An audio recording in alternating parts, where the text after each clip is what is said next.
It wasn't that long. Hold on, let me explain How many years was it? 9.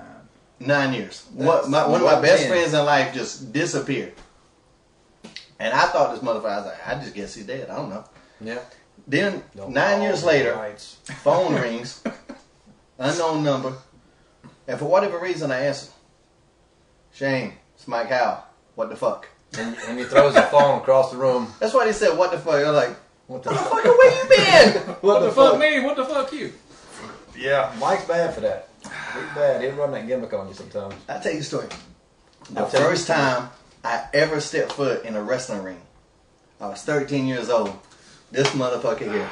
Yeah. I was 13. I went to a. Stretch him out. I go to an indie show, CCWA Carolina Championship Wrestling. Speaking of horse arenas. Speaking of horse arenas. In Sanford. In Wendell. Oh, okay. You I was 13. You walked with that show. I seen y'all wrestle and one in Sanford in a horse arena, Mexican horse Did you arena. live in that neighborhood right Oh, yeah. That's where you guys saw us first. Yeah.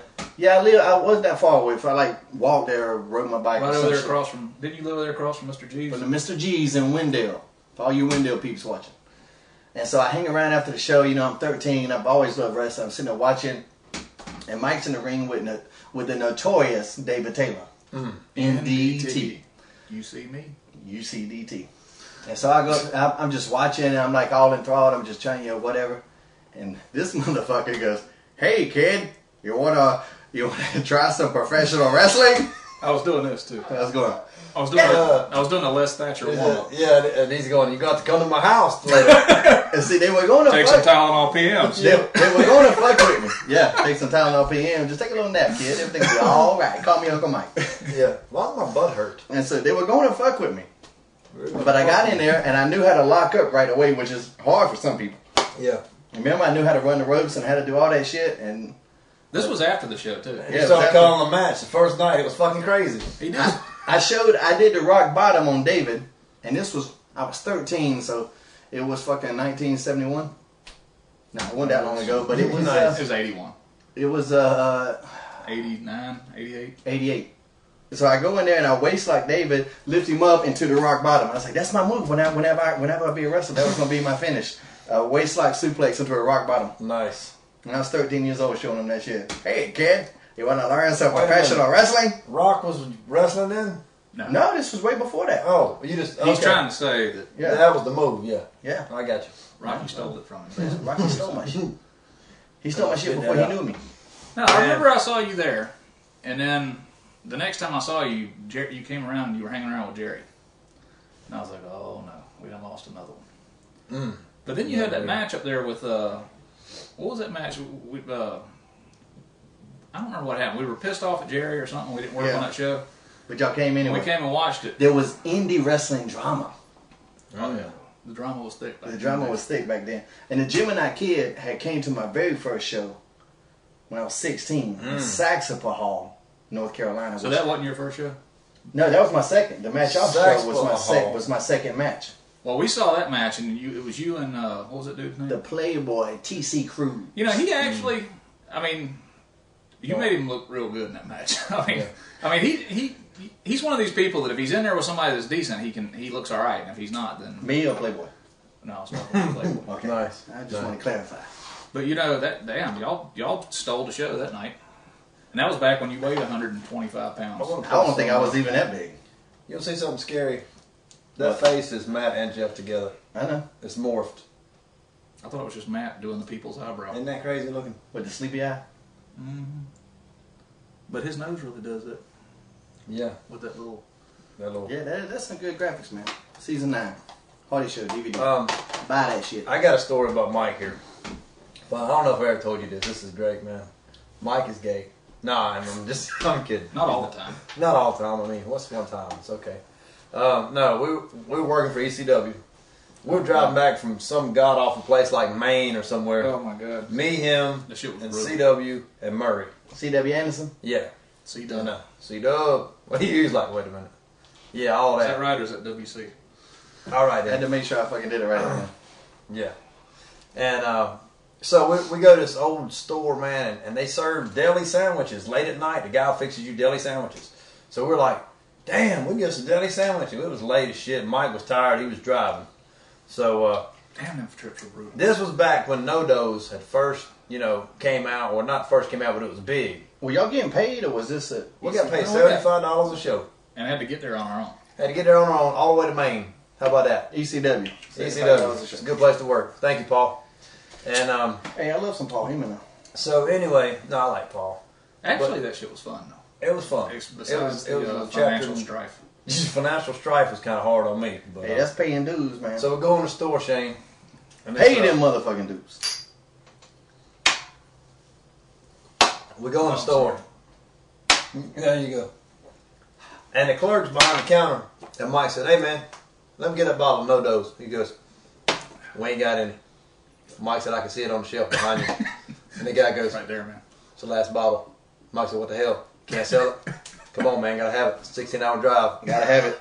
Gotta Like have it." this. I wasn't leaving. I know, Mike. Head down, right? Yeah. Gotta have it. If I had to roll him for That that, popped I me, was gonna boy. do And the dude said, "Can't sell it." "Why not?" Don't have He a was price. matching me He with the said, monotone. "Don't have a price on it." Mike said, "Well, put one on it. $8.50. Sold. Give me the fuck out. I'll give you $100 for it, man. Damn, I got to drive 16 hours. It was like that scene where my man on Tommy Boy walks in the store and says, "How far is it to so-and-so?" The guy goes, "You need another map." "No, I don't need another map." And they kept on monotoning each other. That's what this dude was doing to Mike. Don't have a Fighting price me on for it. the No-Dos. Oh my God. If he'd it have was known great. what kind of predicament we were in, he'd have gave them to us. Mike said, "Come on, man. Gotta have Gotta it. have it." 16-hour drive. It's the first store we'd seen in 75 miles, too. But then he made us deli sandwiches. It was great, man. Where the hell were we at? I remember that shit. I don't know. We're out in the middle of nowhere, though. We're In on the a middle two-lane of- road. Yeah, nowhere. I think it was, we were coming out of Delaware, trying to get back on the New Jersey Turnpike or something. Yeah, it was nasty. So you gonna come out of retirement? You know we're gonna start a mega back up. In about 10 years, In we'll that be case, all ready. I'm going to have to leave now and go straight to the gym. Okay, see you later. Marty, grab that belt. Are you going to ask me to try to put it on? Nah, I ain't gonna ask you to put it on. I just want that's my state championship, so be gentle with that man. Oh, okay. You mean the one I just threw on the floor? Remember that night I got the silver medal? in This the, is a good treat for you guys. Remember that night I got the silver medal in the Junior Olympics? Of course, there was only 2 people in my division. That was a Special Olympics. This match. is the authentic, my half of the Omega Tag Team Championship. That's a cool little Oh, belt. by the way, Ted Hobgood made that from scratch. Yeah, look at that The shit. guy used to be our announcer. Made it from scratch, which was The first unbelievable. Omega Tag Team Champions. The Big Daddy Mike Maverick. The show Shane Helms. Serial Thrillers. Who did we beat the first time we beat Hydro and Fuma, didn't we? We beat the fuck out of somebody. That's Remember? what that was. Nice! So, Hey, I shouldn't have been such a jack. Hydro. oh, wait, you about killed fucking one of them? Yeah. Mike used to do the Michinoku driver, but he Yeah. called it the Big Daddy driver. Oof. But as opposed to throwing the guy on his back, he was spiking right on the fucking head, Well, that neck, was the breast, effect. face, and chest. I remember he had to unbutton his shirt to eat after that. Yeah, he did. You Remember the fucking Cameron hard. Fair when we were supposed to have him again? What, and they just left? Yeah. You're walking around. We already had all this shit. Shane's walking around and he's going, "Where's Hydro and Fuma?" I was like, "I don't know. There's stuff. Used to be right there." Yeah, they were out. I think we had something impromptu had to happen that night. 8-man tag with Joey and Christian or something. But see, here was the thing. When we first came around the Omega Clique, where it wasn't, right before it became Omega, it was a group called New Frontier Wrestling. Mm-hmm.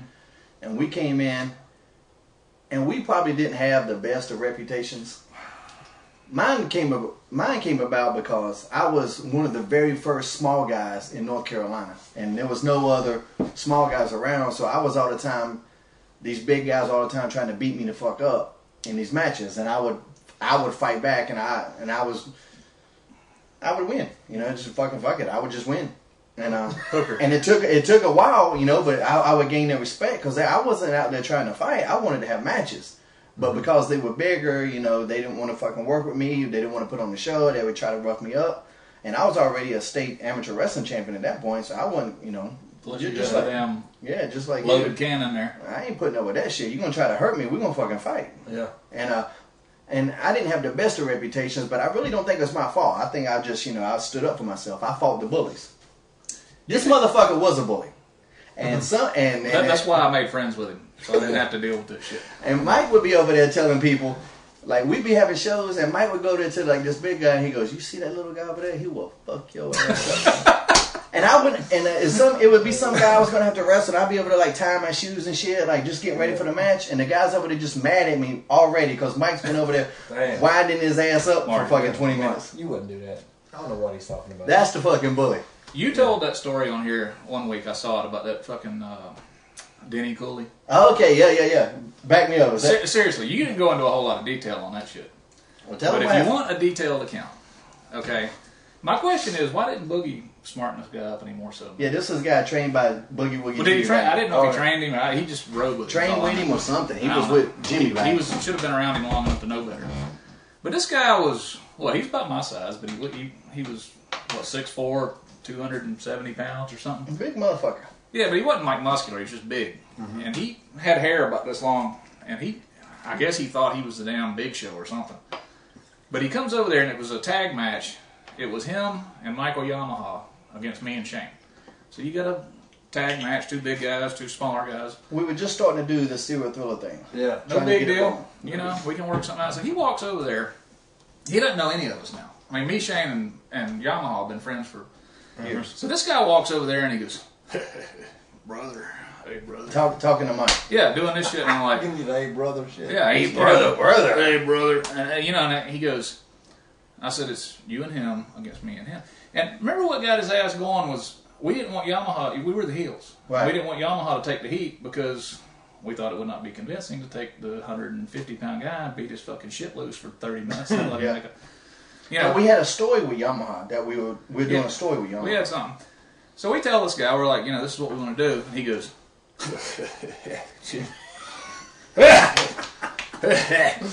hey, brother. And Shane's over there going, you know, he's get this look on his face when he knows something's up that he's not particularly fond of. And he's going, and he goes, just make sure you stay in there with me, brother.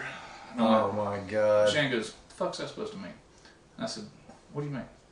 He said, you know what I mean.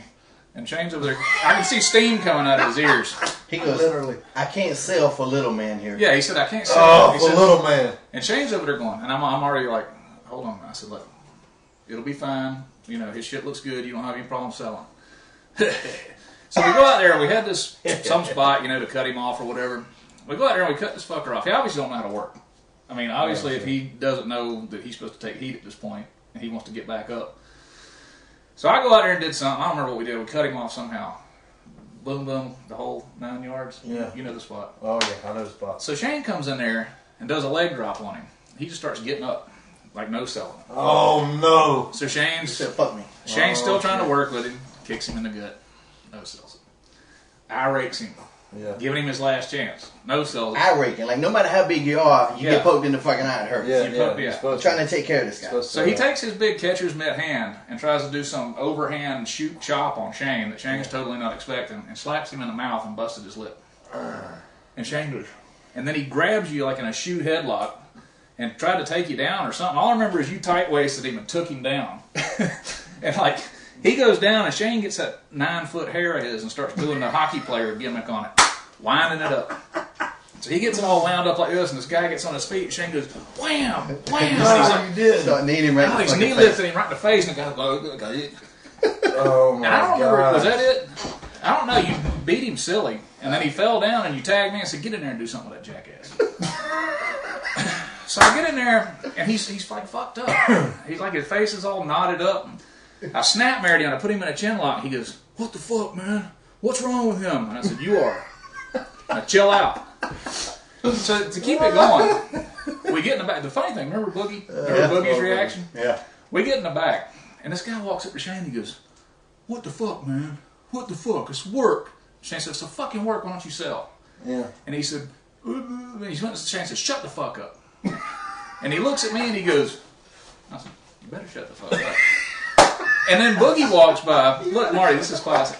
You know, he's been around. Yeah. Boogie walks by and sees what's going on, and this guy says, Boogie, and Boogie said, just turned around and walked He away. just fucking bailed on him. He wasn't getting in there. I didn't hear nothing, brother. Shit. Fuck it. Damn, that's great. But that's a case of self-inflicted wounds. Yeah, it is. I You never didn't heard go out that there story trying to before. start no shit with him. Now, see, we had some unfortunate things that happened. We did. That were accidents. Like the thing with Fucking Thomasville Terminators. Yeah, the Thomasville Terminator. That one dude, Johnny Beal, has a name for a wrestler. Johnny Who's Bill. Johnny Bill? Big Bill. He was the one. There was two of them. One of them was a better worker than the other one. He's the one you knocked out.